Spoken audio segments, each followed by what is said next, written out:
네 소유와 상관없이 네 죄를 해결하려면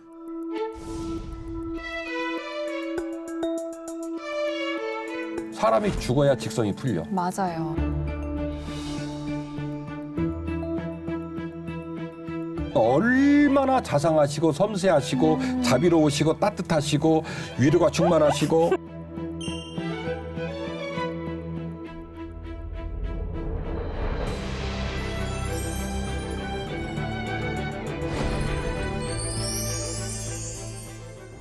주인 씨 잘 지내셨죠? 네, 목사님 평안하셨어요? 보고 싶었습니다.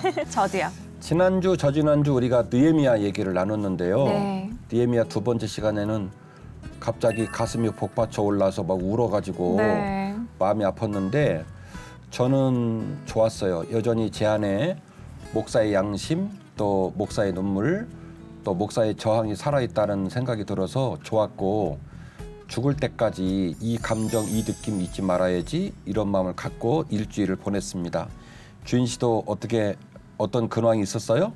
저는 마음이 좀 무거웠던 것 같아요. 항상 이 자리 오고 나면 마음이 무거워져요. 아, 그래요? 원래 그래야 되나요? 그러면 안 돼. 근데 느헤미야가 그 사명을 감당했던 것처럼 네. 저도 그런 사명을 감당을 해야겠다라는 결단을 하는데 쉽지 않더라고요. 삶에서 계속 부딪히면서 느헤미야라면 어떻게 했을까? 느헤미야라면 어떻게 했을까? 그 생각을 하면서 맞아요. 한 주를 보냈던 것 같습니다. 아, 고맙습니다. 저항해 주셔서. 제가 지난주에 숙제를 줬죠. 우리 뭐 하자고요? 저항하자. 네. 저도 저항하고 주인 씨도 저항하고 우리 시청자들도 저항하자고 말씀드렸는데 주인 씨가 그렇게 말씀하시니까 시청자들도 저항하고 계신 줄로 믿습니다. 네. 오늘은 제사 이야기를 하려고 해요. 아, 제사요. 제사. 유독 우리나라에도 제사에 관한 이야기가 많죠. 그쵸. 뭐 많아요. 제사 그리고 제사에 비슷한 설화 뭐 이런 얘기가 많은데요. 네. 그 제사와 설화 얘기를 들어보면 신은 참 잔인한 사람이 아니구나. 잔인한 존재인 것 같아요. 여러 가지의 절차와 제사가 진행되다가 네. 신이 감동을 받고 신이 제일 흡족할 만한 제사는 뭐냐면 사람이 죽어야 직성이 풀려. 맞아요. 네. 심청전도 그렇잖아요. 맞아요. 뭐 아기가 죽던, 네. 뭐 그 순결한 여인이 죽던, 부모님이 죽던, 뭐 사람이 죽어야 신이란 존재는 감동을 받는 그런 좀 잔인한 존재가 아닌가라는 생각이 네. 들 때가 좀 있습니다.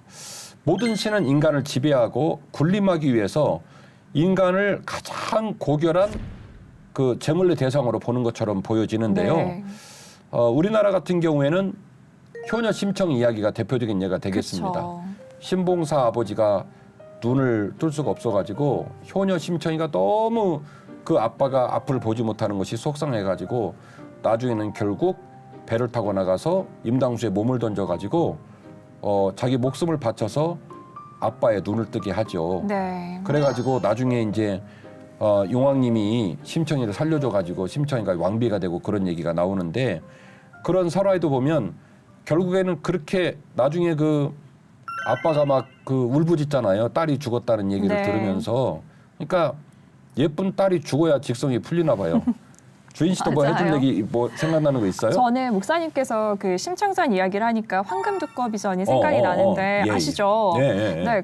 뭐 아주 여기서도 마찬가지로 효녀가 등장을 해요. 홀어머니를 모시고 사는 처녀의 이야기인데 이 딸이 엄마를 위해서 열심히 밥을 짓다가 어느 날은 두꺼비가 부엌으로 들어와요. 어이구야. 네, 그래서 이렇게 엄마 밥을 짓고 있는데 이 두꺼비가 떠나질 않는 거예요. 그래서 배고픈가 싶어서 두꺼비에게 밥을 줬는데 잘 먹는 거예요. 예. 그래서 그렇게 뭐 1년이 지나고 2년이 지나고 3년 동안 계속해서 두꺼비한테 밥을 지어줘요. 아하. 근데 그러던 어느 날 갑자기 마을에 홍수가 나는 거예요. 네, 네. 그래서 물이 침범해서 결국에는 이 처녀도 물에 빠졌어요.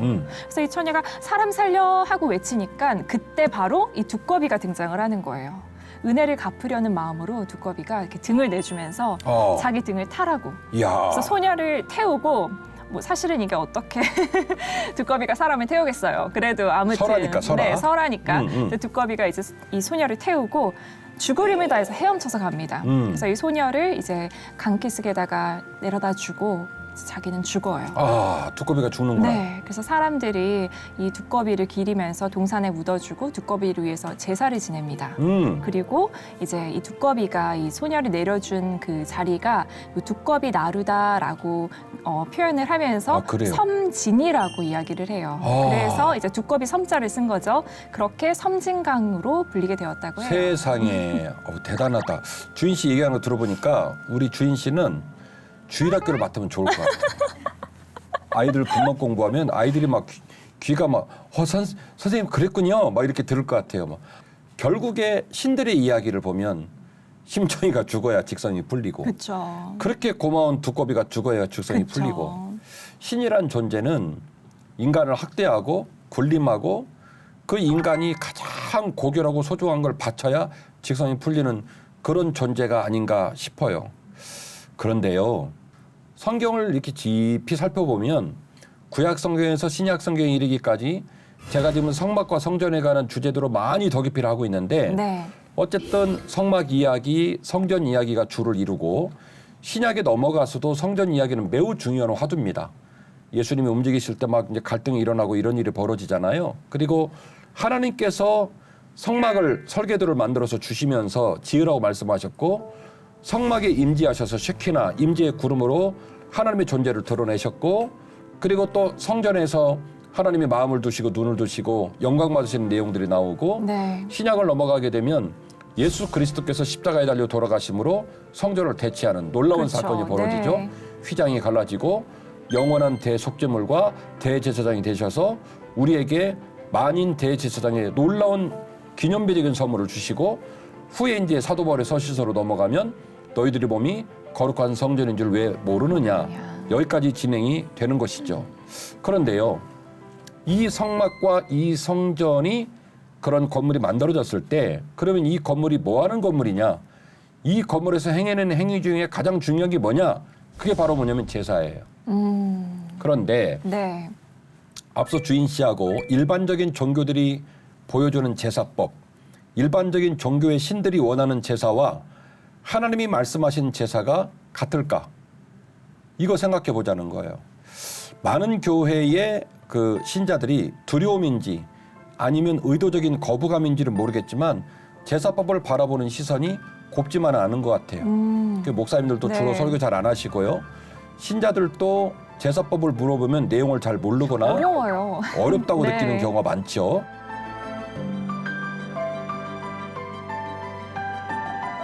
제가 얘기하고 싶은 제사법에는요, 우리 심청이가 막 물에 빠져 죽고 그 고마운 두꺼비가 죽어야 막 신이 네. 직성이 풀리고 이런 것과는 전혀 다른 가치를 갖고 있다는 거예요. 제사법 안에. 네. 제가 말해주고 싶은 하나님 백성에게 원했던 하나님의 제사법 안에는 하나님의 놀라운 은혜와 역설적인 얘기인데 사랑이 담겨 있다는 거예요. 오. 제사법 안에 네. 인간이 희생을 하고 인간이 하나님께 모든 걸 다 드리는 것처럼 보여지는 그 제사법 안에 역설적으로 하나님의 진한 사랑과 하나님의 은혜가 오롯이 담겨져 있다라고 보는 거예요. 구약 성경과 신약 성경을 관통하고 흐름 중에는 반드시 성전 이야기가 있습니다. 그 성전이 비중 있게 다뤄지는데 그 성전에서 이루어지는 제사가 중요해요. 몇 가지일까요? 5가지요. 5가지. 혹시 외우고 계신가요? 번제, 번제, 속죄, 속죄제, 속죄제, 그리고 네. 속건제, 속건제, 화목제. 화목제, 한 개는 뭘까요? 소제. 아, 소제. 네. 어. 아니 근데 구분은 알겠는데 정확히 그 차이는 잘 분별하기가 어려운 것 같아요. 그래서 오늘 알려주세요. 제가 네. 왔잖아요. 그죠?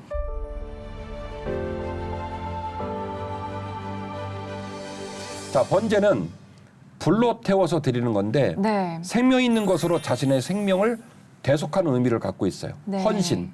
그래서 번제로 드립니다. 그리고 맞아요. 번제는 잊어버리기가 쉽지 않은 게 그렇죠. 영어로도 burnt offering이에요. 그렇죠. 둘 다 burn. 네, 다 태운다라는 태워서 뜻이잖아요. 싹 다 태워서 네. 드리는 거예요. 헌신을 얘기하는 거고요. 소제는 곡식가루에 기름과 향을 넣어서 굽거나 부치거나 삶아서 드리는 거예요. 네. 그 여기는 피가 들어있잖아요. 그래서 제산을 하나님께 바친다. 약간 11조의 느낌. 예, 내 소유로 하나님께 영광 돌린다라는 의미로 소제가 있고 화목제는 내장 부위는 하나님께 드리고 네. 특이해요. 내장 부위는 하나님께 드리고 고기는 이웃이 나누는 시스템이에요. 오. 반대예요. 네. 번제는 싹 다 각두고 정강이 자르고 해서 싹 드리는데 그러니까 하나님이 얼마나 자상하시고 섬세하시고 자비로우시고 따뜻하시고 위로가 충만하시고 흥분하셨어요, 나 또 목사님. 흥분했는데 아마 너무 막 전율이 느껴지는데 화목제는 되게 이상해요. 내장 부위를 하나님께 드리고 네. 살은 하나님께 안 드려. 맛있는 거 너네 먹으라고 하시는 것 같아요. 네, 나눠 먹으라는 거예요. 속죄제는 제물에 안수하고 제사장의 피를 제단에 뿌리면서 본인이 하나님과의 관계에 지었던 죄들을 풀어가는 게 속죄제고요. 속건제는 제사장과 잘못을 저지르거나 이웃과 잘못을 저지른 건에 대하여 그 건에 대하여 이걸 푸는 과정이에요. 네. 이게 속건제. 속죄제는 하나님과 자기 사이의 나의 죄. 사이. 네. 그리고 속건제는 나와 이웃 제사장 사이, 제사장. 나와 네. 이웃 사이에 발생한 건을 가지고 이 건을 해결하기 위한 제사를 드리는 게 속죄제, 속건제. 그렇구나. 이제 명확하게 구별이 됩니다. 그렇죠. 네. 자, 이제 안으로 들어가 보겠습니다. 첫 네. 번째, 번제입니다. 자신의 생명을 드리는 마음으로 내가 죽을 수는 없으니까 네. 제물의 모든 걸, 제물의 목숨을 빼앗고 제물의 모든 걸 하나님께 드리는 거예요.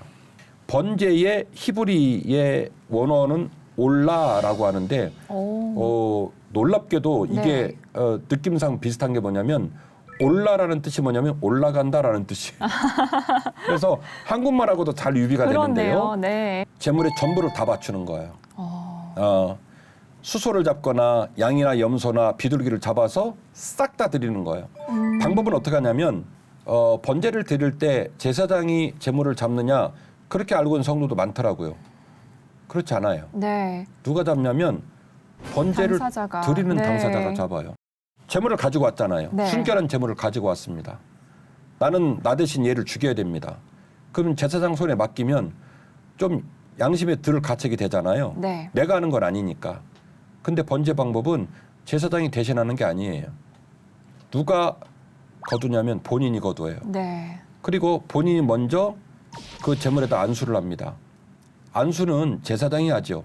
그렇죠. 근데 번제를 드릴 때는 안수를 해요. 그게 뭐냐면 내 죄를 이관하는 행위예요. 아, 그렇군요. 하나님 앞에 나설 수 없는 내 모든 죄를 네. 내가 너에게로 이관한다. 그래서 안수를 하고 그리고 제물을 드리는 사람이 제물의 목숨을 빼앗습니다. 목숨을 빼앗고 그리고 그 제물을 다 각을 떠요. 각을 뜨고 제사장은 피를 번제단에 뿌리고 그리고 내장과 정갱이를 물로 씻고 제사장이 나무에다가 쭉 펼쳐가지고 각 든 거, 머리, 기름, 내장, 정갱이 모든 걸 다 올려놓고 싹 다 불태워서 바치는 것이 번제의 방식입니다. 그렇군요. 번제는 두 가지 구현 방식이 있었는데요. 네. 상번제가 있었어요. 함으로 말하는 늘상의 상자, 네. 항상 이루어지는 상자를 말하는데 날마다 번제를 드렸어요. 이건 누가 대신했냐면 제사장이 대신했고요. 그리고 개인적이고 공동체적인 헌신이 필요할 때는 비정기적으로 번제를 드리게 됩니다. 그래서 번제 방식이 두 방식이라는 거예요. 네. 상번제는 비가 오나 눈이 오나 제사장이 계속해서 날마다 상번제를 드리고 네. 공동체나 개인의 번제를 드릴 일이 발생을 했을 때 특별하게 드리는 번제가 있었다라는 얘기예요. 네. 1년에 한 번 대속제일에 번제를 드릴 때는 우리가 알고 있는 아사새를 또 잡게 되는데 두 마리를 잡아서 하나는 잡아가지고 번제를 드리고 네. 하나는 동편 유다 광야로 얘를 떠나보냅니다. 히브리어로 아잘이라는 말이 떠난다라는 말이에요. 아잘이라는 떠난다는 말이고 에즈라는 말은 염소라는 말이에요. 아사셀이 뭐냐면 떠나보내는 염소라는 말이에요. 그렇군요. 예, 아잘이 떠난다. 에즈는 염소를 떠나보낸다 해서 이른바 아사셀이에요. 그렇군요. 그래서 아사셀을 요단 동편으로 떠나보내고 네. 하나는 바치는 일들이 벌어지게 되는데 레위기 5장 7절 말씀을 한번 읽겠습니다. 네. 만일 그가 어린 양을 가져올 형편이 못되면 그때는 자기가 범한 허물을 인하여 산비둘기 2마리나 어린 집비둘기 2마리를 주께 가져와서 하나는 속죄제물로 또 하나는 번제물로 삼을 것이라. 아멘. 아멘. 자. 이래서 목사님께서 하나님의 배려를 느낄 수 있다고 하셨군요. 놀랍죠? 네. 내가 너에게 소를 바치라 했다. 내가 너에게 양과 염소를 바치라 했다. 네. 내가 너에게 비둘기를 바치라 했다. 그런데 너희들 중에 이 제사의 규정들을 부합할 수 없는 힘이 못 미치는 사람이 네. 있다라고 한다면 그 제물의 그레이드를 낮추라는 거예요. 그러니까 가정의 형편에 따라서 드리라는 거네요. 충분히 네가 할 수 있는 만큼 네 삶의 자리에서 가장 고결한 그렇군요. 걸로. 네. 그러니까 하나님은 피를 즐거워하시고 사람의 목숨을 즐거워하시고 황금 두꺼비처럼 너무너무 은혜를 베푼 그 두꺼비가 죽어야 직성이 풀리는 분이 아니라는 거예요. 네. 하나님은 뭘 받으시냐면 정성과 사랑을 받으시는 거예요. 네. 하나님이 소 받기를 원하셨으면 소 숫자를 채워야지. 그렇죠. 니들 형편과 상관없이 무조건 소 바쳐 라고 얘기했을 거예요. 이게 맞습니다. 세상의 방식이에요. 네. 세금을 걷던 뭐 부를 추구하던. 근데 하나님은 풍요로운 분이에요. 그러니까 하나님 받기를 원하셨던 건 희생과 사랑을 요구하신 거죠. 그렇죠. 우리의 그 진정 어린 중심이었네요. 네. 너와 나 사이에 깨진 문제를 회복할 것을 요구하신 거예요.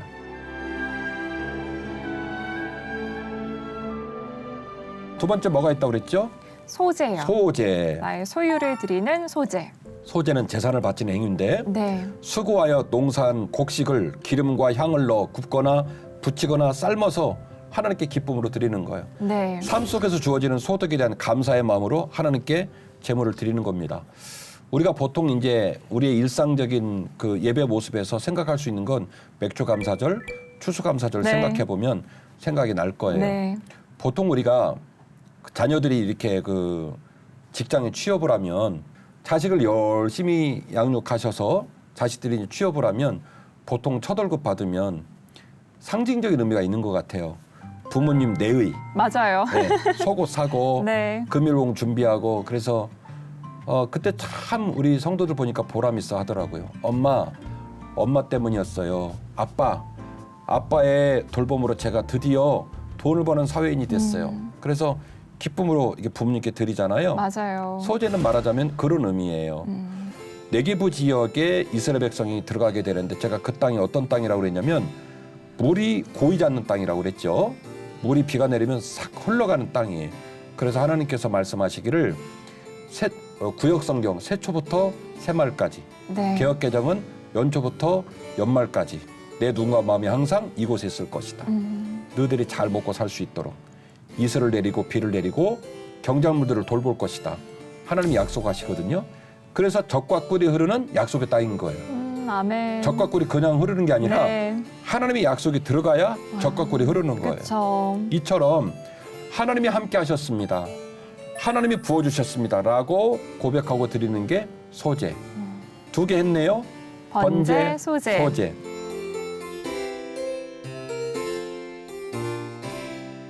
그리고 이제 나온 것이 화목제. 화목제입니다. 화목제는 감사의 제사인데요.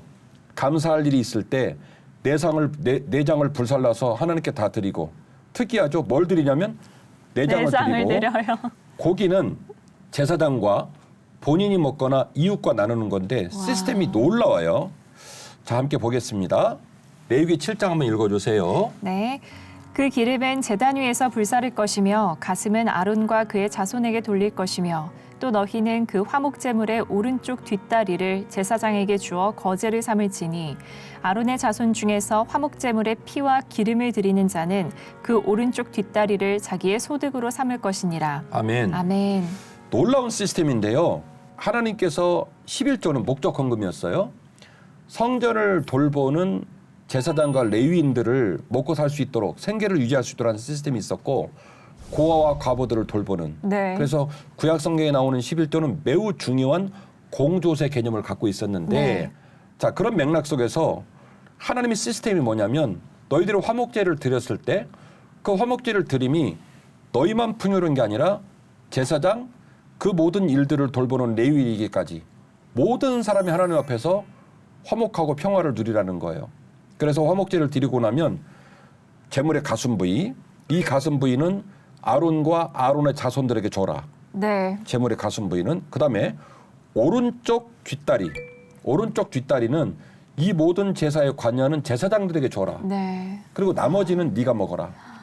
나머지는 네가 먹으라는 건데 이 네가 먹으라는 말이 내가 먹으라는 말이 굉장히 놀라운 얘기가 담겨져 있는데요. 함께 보겠습니다. 감사함으로 드리는 화목제물의 고기는 드리는 그날에 먹을 것이요 조금이라도 이튿날 아침까지 두지 말 것이니라. 그러나 그의 예물의 제물이 서원이나 자원하는 것이면 그 제물을 드린 날에 먹을 것이요 그 남은 것은 이튿날에도 먹되 그 제물의 고기가 셋째 날까지 남았으면 불살일지니. 예, 자 아멘. 보겠습니다. 문제는 뭐냐? 하나님 뭐라고 말씀하시냐면 너 그거 이틀 안에 다 먹어. 특별한 경우는 내가 하루를 더 줄게. 3일 안에 다 먹어. 근데 말이다. 이틀이나 3일을 넘기도록 재물이 남으면 너 그거 다 불태워야 돼. 그 말은 무슨 얘기냐? 제사가 무효가 되는 거예요. 그러니까 화목제가 제대로 드려지려면 네, 이틀 안에 먹거나 예외를 두어도 3일 안에 먹어야 돼요. 그렇군요. 자, 질문. 혼자서 이걸 먹을 수 있나요, 없나요? 없어요. 못 먹죠. 소 한 마리가 700kg에서 800kg 정도 된답니다. 와, 네. 이 소를 잡아가지고 내장을 빼고 도정을 하고 나면 400kg 정도 된대요. 네. 소 한 마리 남는 고기의 양입니다. 네. 근수로 따지면 650근이에요. 제가 조사 많이 해왔죠. 와, 650근이 남는 거예요. 네. 이거를 어떻게 먹어야 돼요? 이틀 안에. 이틀 안에 먹어야 되는 거예요. 절대로 못 먹어요. 그렇죠. 그런데 하나님 말씀하시는 거예요. 너 이틀 안에 먹어. 욕심 부리지 말고 이웃과 나눠 나눠 먹으라는 그쵸? 거예요. 그 시절에 뭐 냉동실이 있었던 것도 아니고 무조건 맞아요. 먹어야죠. 광야를 여행하고 있는 성막 기준으로 생각해 보십시다. 광야를 여행하고 있는 백성들이 얼마나 핍절했겠어요. 네. 어느 집은 부유한 자여서 먹을 것이 많고 좀 여유가 있는가 하면 어느 집은 너무너무 힘들고 어렵게 지냈겠죠. 네. 영양이 부족하고 그렇죠. 네. 그런데 그래서 어떤 목회자들은 이스라엘 백성의 제사가 오늘 제가 더 깊이에 처음 서두에 말했던 것처럼 피비린내가 나는 제사고 백성들이 온전히 희생한 제사고 하나님의 희생은 받았다라는 논리로 말씀하시는 경우가 있는데 네. 저는 좀 더 섬세하게 접근해야 된다고 생각해요. 이 5가지의 이 제사 방식이 너무 다채롭고 그 안에 하나님의 자상한 사랑과 배려심이 담겨 있더라는 거죠. 부모님은 항상 허들의 것을 달라고 하세요. 저희 외할아버지가 그러셨다고 맞아. 하더라고요. 조기 내장만 먹고 살코기는 자녀들 줬다고 그러시더라고요. 우리 어머니는 성도들이 이 오징어를 가져오시면 우리가 6인 가족인데 2마리씩 갖고 왔어. 그 구우시면 뭐 먹을 게 있어요? 그렇죠. 그 어머니가 그걸 구워가지고 이제 가위로 다 잘라주거나 잘라주시면서 그 어머니 표현으로 귀때기 거기가 제일 맛없거든. 짜기만 하고 고기도 없고. 근데 어머니는 항상 귀때기를 드셨어요. 제가 맞으니까 어머니 왜 귀를 잡수세요? 그랬더니 나는 귀때기가 맛있더라. 맞아. 근데 바보 같은 아들은 진짜 그런 줄 진짜 알았어. 그런 줄 알죠. 근데 나중에 지나가 보니까 어머니의 진한 사랑이더라. 저는 그런 느낌이 들어요. 화목제를 바칠 때 나는 그냥 내장 줘. 하나님께 그 제물의 가장 적은 부위인 맛없는 부위인 내장을 하나님께 드리고 나머지 고기는 다 저들이 먹는 거예요. 아마 동네 모든 아이들은 화목제를 기다리고 있을 것이다. 제일 좋아했을 것 같아요. 누가 화목제 드리나 옆집 정말. 이씨 아저씨 화목제 드리나 앞에 김씨 아저씨 화목제 드리나 화목제 드렸다가는 그날 이제 잔칫날 내는 거예요. 네. 그날 고기만 볼 수 있는 거고. 그러니까 눈에 보여. 그러니까 하나님께서 우리에게 요구하셨던 백성에게 요구하셨던 제사법이 진짜 자상하시고 따뜻하고 그 안에 하나님의 놀라운 진한 사랑이 있구나라는 느낌을 네. 받게 되는 거죠.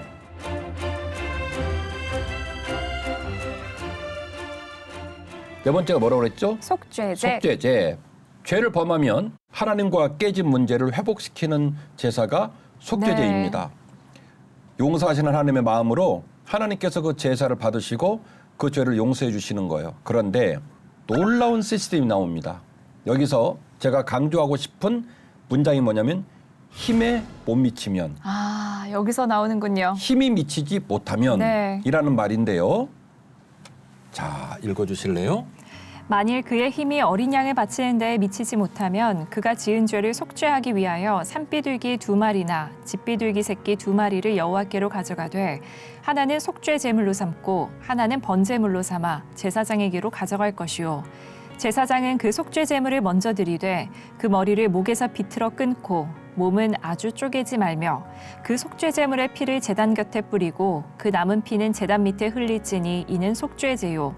그 다음 것은 규례대로 번제를 드릴지니 제사장이 그의 잘못을 위하여 속죄한즉 그가 사함을 받으리라. 만일 그의 손이 산비둘기 2마리나 집비둘기 2마리에도 미치지 못하면 그의 범죄로 말미암아 고운 가루 10분의 1 에바를 예물로 가져다가 속죄제물로 드리되 이는 속죄제인즉 그 위에 기름을 붓지 말며 유향을 놓지 말고 그것을 제사장에게로 가져갈 것이요 제사장은 그것을 기념물로 한 움큼을 가져다가 제단 위 여호와의 화제물 위에서 불사를 지니 이는 속죄제라.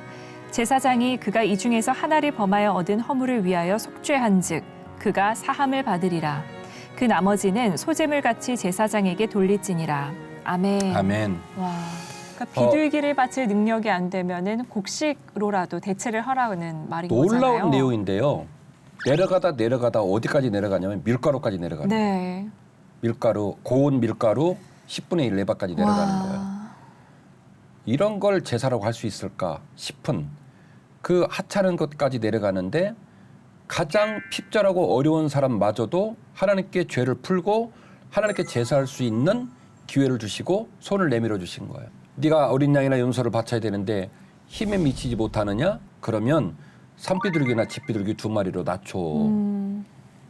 산비둘기나 집비둘기 2마리를 바쳐야 되는데 그가 말합니다. 제사장님 아시는 바와 같이 지난번에 농사 다 절단 나고 많이 집이 어려워요. 그러면 또 어디로 내려가냐면 고운 가루 10분의 1 에바 내려가는 거예요.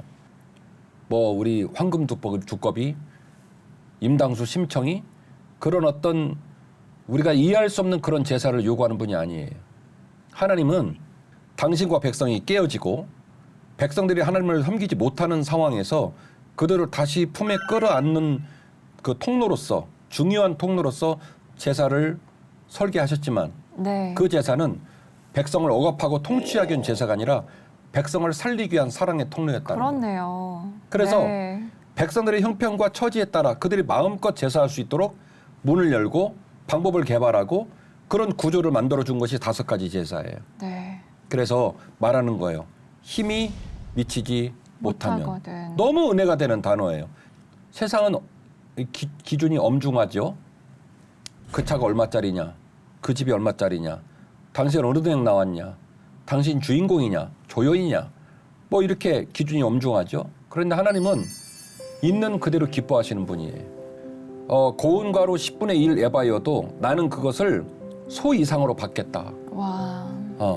왜? 내 사랑하는 아들과 딸인 너희들이 힘에 미치지 못하기 때문에 너의 가진 것 전부로 내가 여기겠다라고 말씀해 주는 거예요. 여러분 이 이야기 속에서 떠오르는 신약의 이야기가 있죠. 과부의 엽전 2렙돈. 아, 맞습니다. 성전에 와서 예물을 드릴 때 네. 일부러 동전 쫙 만들어서 다다다다다다 소리 나게 이렇게 들으면서 네. 목에 힘 쫙 주고 이러는데 과부가 그 엽전 2렙돈 그 2개의 엽전 2렙돈을 네. 너무나 부끄럽게 들을 때 키득키득거리고 비판하고 정죄하고 그때에 그냥 노여워서 얘기하신 게 그거 아닙니까?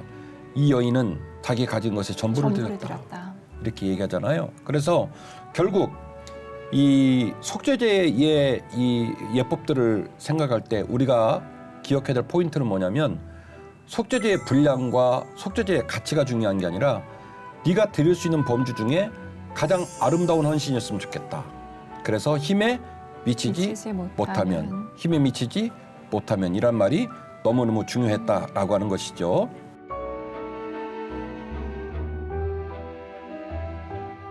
이제 남은 건 속건제 남아 있습니다. 부지불식간에 실수로 지은 하나님과 이웃과의 죄의 용서를 구하고 변상하는 제사가 네. 속건제 제사인데요. 성물에게 부지 중에 손해를 끼쳤거나 이웃에게 부지 중에 손해를 끼쳤을 때 이것을 회복시키는 제사를 말합니다. 먼저 성물 편인데요. 네.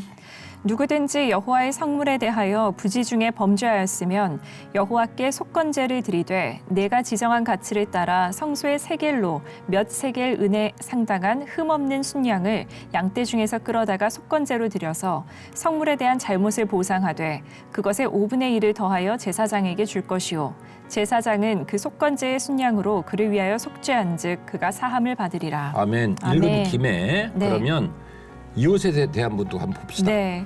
누구든지 여호와께 신실하지 못하여 범죄하되 곧 이웃이 맡긴 물건이나 전당물을 속이거나 도둑질하거나 착취하고도 사실을 부인하거나 남의 잃은 물건을 줍고도 사실을 부인하여 거짓 맹세하는 등 사람이 이 모든 일 중에 하나라도 행하여 범죄하면 이는 죄를 범하였고 죄가 있는 자니 그 훔친 것이나 착취한 것이나 맡은 것이나 잃은 물건을 주운 것이나 그 거짓 맹세한 모든 물건을 돌려보내되 곧 그 본래 물건의 5분의 1을 더하여 돌려보낼 것이니 그 죄가 드러나는 날에 그 임자에게 줄 것이요 그는 또 그 속건제물을 여호와께 가져갈지니 곧 내가 지정한 가치대로 양떼 중 흠없는 순양을 속건제물을 위하여 제사장에게로 끌고 갈 것이요 제사장은 여호와 앞에서 그를 위하여 속죄한즉 그는 무슨 허물이든지 사함을 받으리라. 아멘.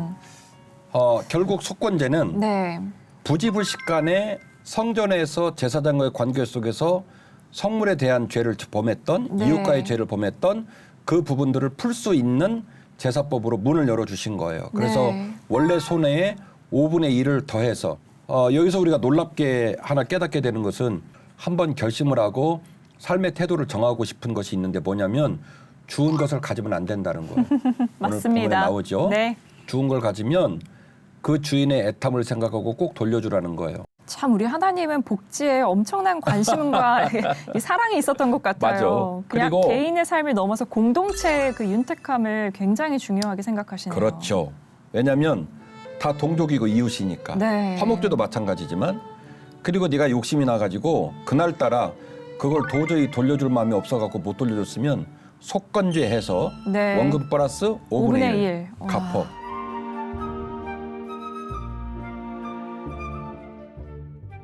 자 이렇게 해서 5가지 제사가 네. 끝났네요.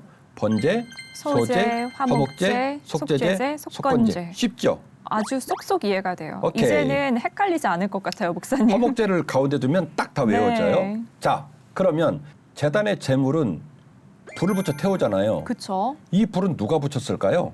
제사장이요. 제사장. 그런데 인터넷에 보면 하나님이 붙였다는 본문이 많이 나와요. 맞아요. 근데 하늘에서 불이 떨어진 적도 있지 않나요? 그렇죠? 네. 그러면 하나님 붙였겠네요? 첫 번째 질문 땡이니까 바꿔보세요. 하나님. 하나님. 네, 근데 그것도 틀렸어요. 또 성경을 보면 제사장이 붙였다는 내용도 많거든요. 네. 약 올려서 미안해요. 제단의 제물을 하나님이 태웠다라고 말씀하시는 목회자나 네. 또 인터넷 게시물들이 있는데 제사장이 붙이기도 하고 하나님이 붙이기도 하셨다. 이게 좀 더 정확한 표현이 될 것 같습니다. 네. 어쨌든 간에 제단의 불은 제사장이 붙이는 게 원칙이에요. 네. 그리고 특별한 경우에는 하늘에서 내려와서 직접 제단의 불을 태웁니다. 네. 하나님의 임재를 보여주고 맞습니다. 하나님이 그 제물을 흠양하셨다는 증거로서 네. 불이 내려와서 태우는 경우가 있지요. 그래서 이 제단 위의 불은 이중적인 의미를 갖고 있는 거예요. 하나는 하나님이 받으시도록 제물을 올려드렸다.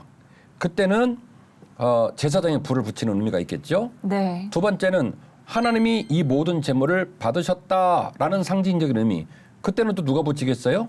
하나님께서. 네. 이제 그런 느낌인데요. 자, 좀 떨어진 본문이지만 강조를 해야 되기 때문에 네. 붙은 걸로 여기고 쭉 읽어도 될 것 같아요. 제사장이 붙인 얘기들입니다. 제사장 아론의 자손들은 제단 위에 불을 붙이고 그 불 위에 나무를 버려놓고 그 내장과 정강이를 물로 씻을 것이요 제사장은 그 전부를 제단 위에서 불살라 번제를 드릴지니 이는 화제라 여호와께 향기로운 냄새니라. 그 내장과 그 정강이를 물로 씻을 것이요 제사장은 그 전부를 가져다가 제단 위에서 불살라 번제를 드릴지니 이는 화제라 여호와께 향기로운 냄새니라. 또 그 날개자리에서 그 몸을 찢되 아주 찢지 말고 제사장이 그것을 제단 위에 불 위에 있는 나무 위에서 불살라 번제를 드릴지니 이는 화제라 여호와께 향기로운 냄새니라. 아멘. 아멘. 지금 시간 관계상 우리 주인 씨에게 연이어서 읽으라고 얘기했는데 이 본문은 한 본문이 아닙니다. 레위기 1장 7절, 9절, 13절, 네. 17절 계속 떨어져 있는 본문들을 제가 모아놨는데요. 특징은 뭐냐면 그 모든 제사의 행위 가운데서 시중일과 누가 불을 붙이냐면 제사장이요. 제사장이 불을 네. 붙이는 내용들이 나오게 됩니다. 그런가 하면 하나님이 불을 붙이는 경우도 있더라는 거죠. 읽어주실래요? 모세와 아론이 회막에 들어갔다가 나와서 백성에게 축복하매 여호와의 영광이 온 백성에게 나타나며 불이 여호와 앞에서 나와 제단 위에 번제물과 기름을 사른지라 온 백성이 이를 보고 소리 지르며 엎드렸더라. 아멘.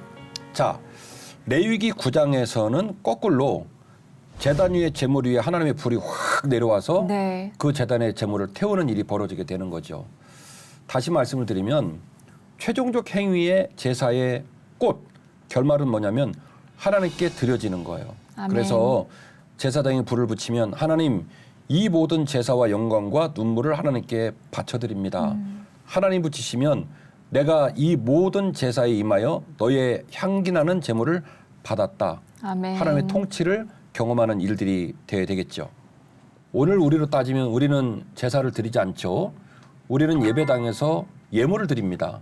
그래서 저는 항상 우리 성도들한테 하는 얘기가 예물하고 돈하고 구분하자.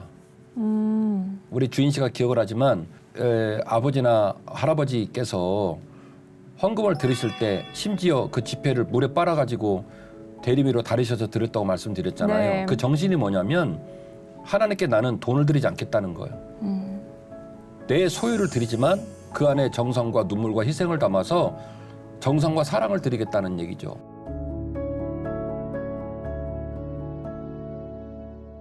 저는 무엇보다 목사님께 정말 감사한 게 네. 이 5가지 번제가 항상 좀 난해하고 아니 한 개만 드리면 되지 왜 5개씩 나눠서 드려야 하나 싶었는데 그 차이를 이해하기 쉽게 풀어 설명해 주셔서 정말 감사드리고요. 그리고 무엇보다 하나님의 그 심정을 조금 더 깊이 있게 깨달을 수 있었던 시간이었던 것 같아요. 그냥 단순하게 나와 하나님의 관계를 위해 제사를 드리는 게 아니라 하나님의 마음은 주의 몸된 교회, 공동체 안에 있구나. 공동체 안에서 이웃과 화해하라. 또 우리 예배 드리기 전에 만약에 형제와 싸웠거든 그거를 풀고 예배를 그렇죠. 드리라고 말씀을 그렇죠. 하시잖아요. 예. 그만큼 이 공동체 안에 연합을 하나님은 정말 중요하게 생각하시는구나. 맞아요. 그런 생각을 했고요. 그렇기 때문에 더욱더 제 주변에서 특히 믿는 사람끼리 도우라고 말씀을 하시잖아요. 아, 이 말씀을 하나님이 괜히 하신 게 아니구나. 그런 아버지의 심정을 조금 더 깊이 헤아릴 수 있는 그런 시간이었습니다. 제사는 종교적 제사가 돼서는 안 된다는 거예요. 네. 너희의 형편과 처지, 네. 하나님과의 관계성, 이웃과의 관계성에 따라서 실제적으로 마음을 다하여 뜻을 다하여 제사해야 된다는 거예요. 퉁쳐가지고 종교적으로 가는 제사가 아니라는 얘기죠. 그렇죠. 그래서 5가지인 거예요. 네. 이 귀한 은혜를 품고 우리 사랑하는 시청자 여러분 복되고 행복한 하루가 되기를 원하고 주님과 함께 승리하시는 남은 삶이 되기를 원합니다. 아멘. 얘기 잘 들어줘서 고마워요. 감사합니다. 다음 주에 더 좋은 얘기로 만나요. 네. 고맙습니다. 안녕히 계세요.